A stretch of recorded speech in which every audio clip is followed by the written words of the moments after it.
Welcome back. You're watching the CNBC TV 18 special. We're coming to you from Monte Carlo from the EY World Entrepreneur of the Year Awards.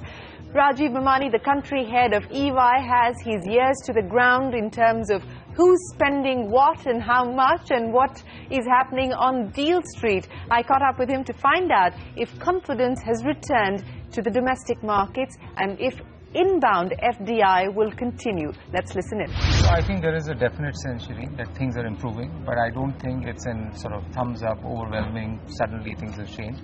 But I think people can see the green shoots. Most companies that I talk to, most sectors that I interact with clearly see an uptake. So whether it is on the auto sector, whether you see the building product sector, people are starting to see slight uptake. But I clearly, there will be ups and downs. The monsoons are very crucial in how things go. But overall, I would say that obviously these numbers are really disappointing. But overall, if I was to talk to most companies and get their sense on what's happening on the ground, and if you look at data of what's happening in each sector, clearly there's an increase. It's a very mild increase, not a strong increase, but an increase. No, absolutely. We're seeing that across different sectors. Auto was one that you talked about where there is an improvement in sales. But what about confidence? What about the mood? What about the appetite to invest, to acquire? What's the sense that you get on that front? I think definitely things are getting better. I think there I would probably be more assertive because that's more long term.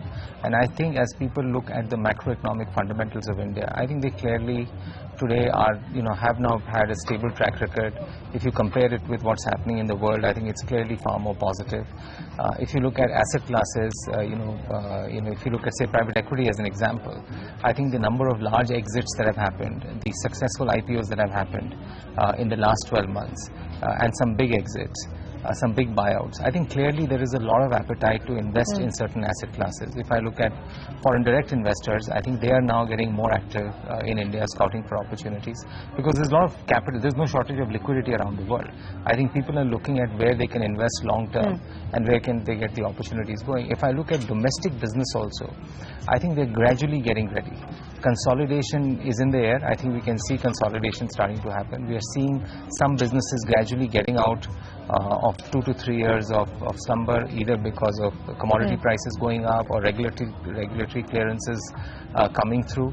And I can now see some domestic companies starting to be active and and trying to be more proactive rather to start looking at consolidation. Also stressed asset as a class, through structured finance, through some of the initiatives that you talked about in the banking sector, there seems to be more activity around that. So definitely on the deal side, on the transaction side, on greenfield side, there is likely to be much more activity in the next 12 months. I would say that even today we are starting to see $8 to $10 billion of transactions happening. I think the one sector... $8 to $10 billion of overall transactions? Over transactions every quarter.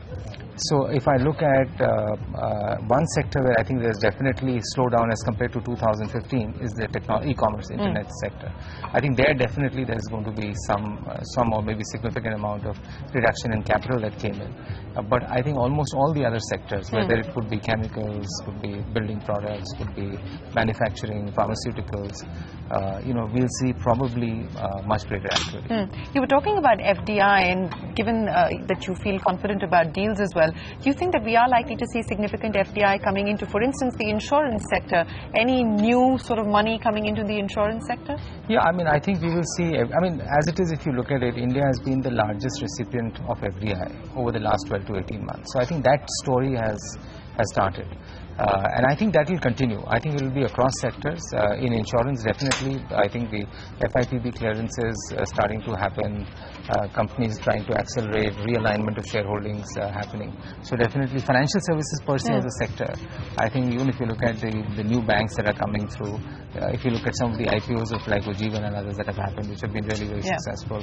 Housing finance, we're seeing a lot of capital coming through. So I think financial services overall as a sector will continue to attract a large amount of capital. But the capital story is there.